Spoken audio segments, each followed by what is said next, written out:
You're my boss, you know that.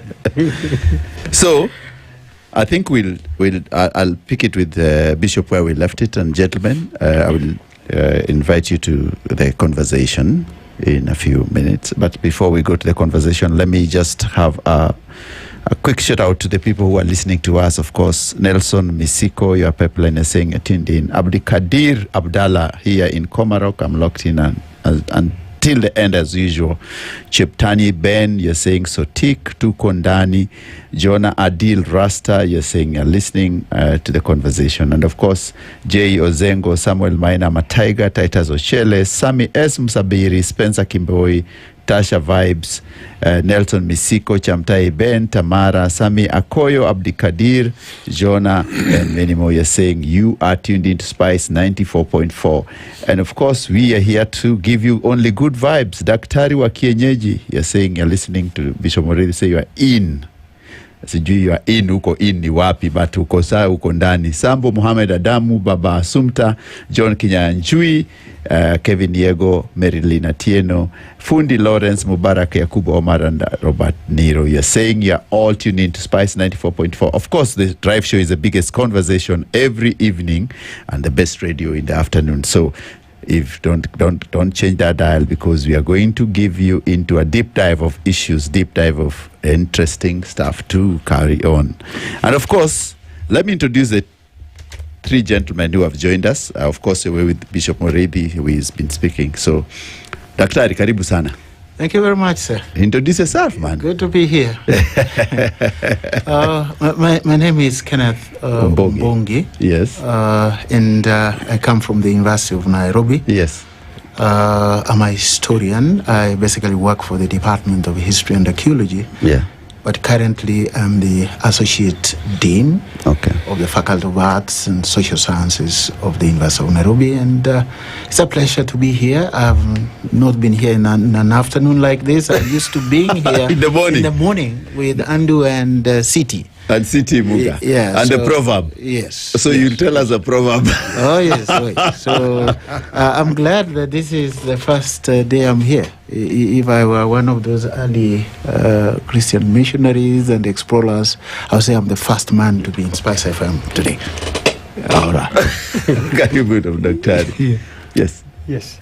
My name is John Gashie. Yeah. I don't know how to put it. I'm a journalist by training. Yes. Specializing in international relations. Speak to the mic. Pull it. Yes. Yeah. Like this. Yes. I specialize in international relations and diplomacy. And, well, I'm quite happy to be here. I haven't been on the radio for quite a while. And I'm looking forward to the discussion. And I think for the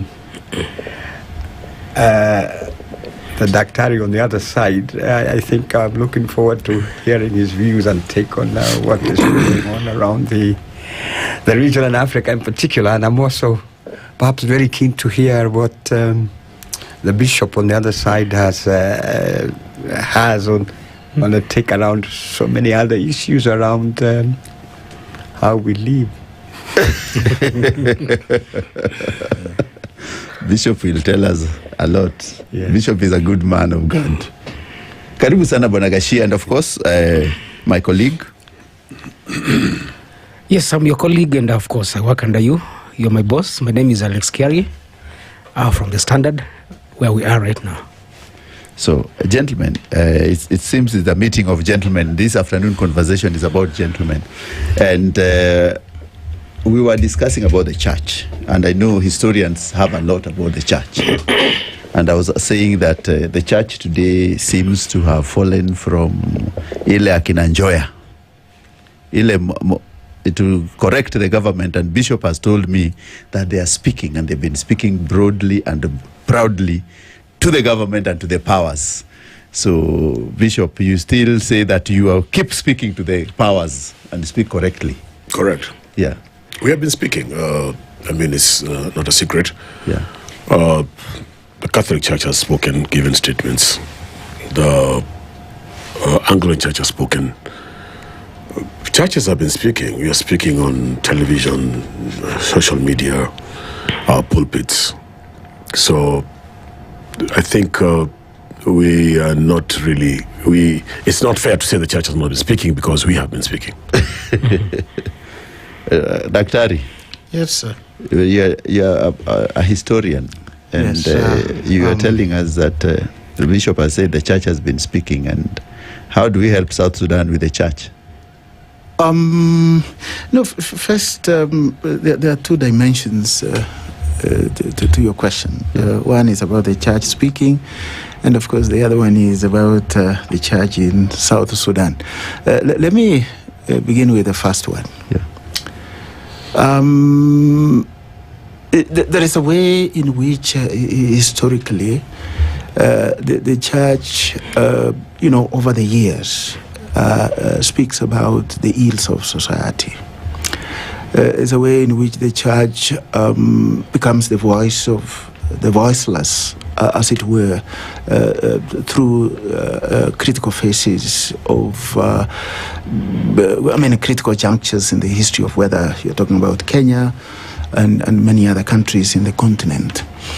But the truth is that speaking changes in content and in volume depending on which phase of which country you are talking about. Mm.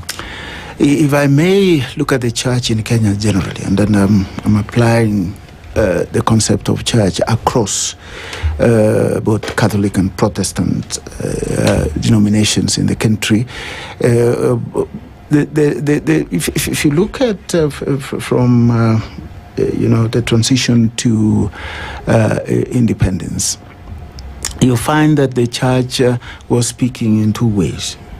This group that was very strong and pro the nationalist movement in this country that could ultimately see the emergence of a new young nation that we today call Kenya.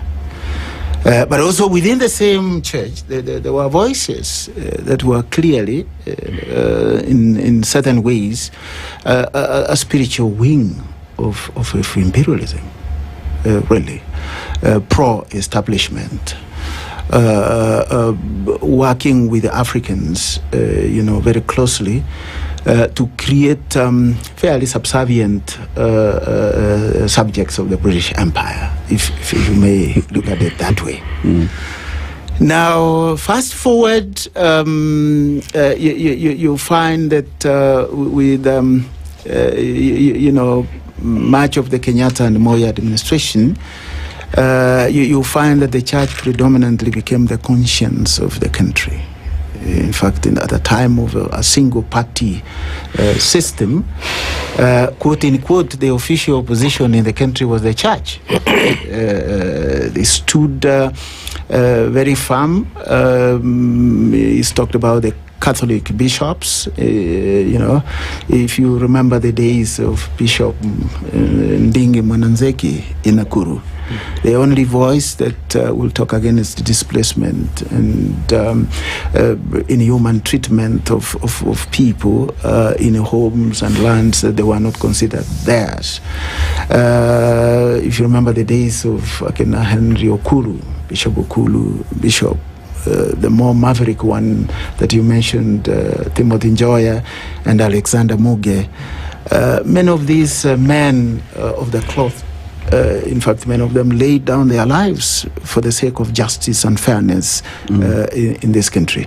So what I'm saying is the church has played that both roles.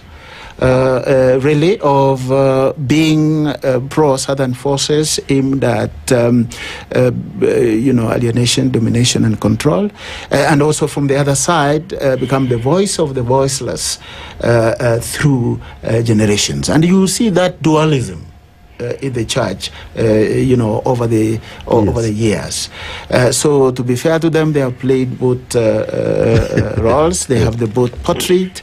But the most important thing is that they have come up and spoken quite loudly in situations of unfairness, injustice, mistreatment, and political harassment. That is when they become the conscience of the nation. I think you've captured it very well. Let's go for news, and when you come back, I'll pick from Gashia and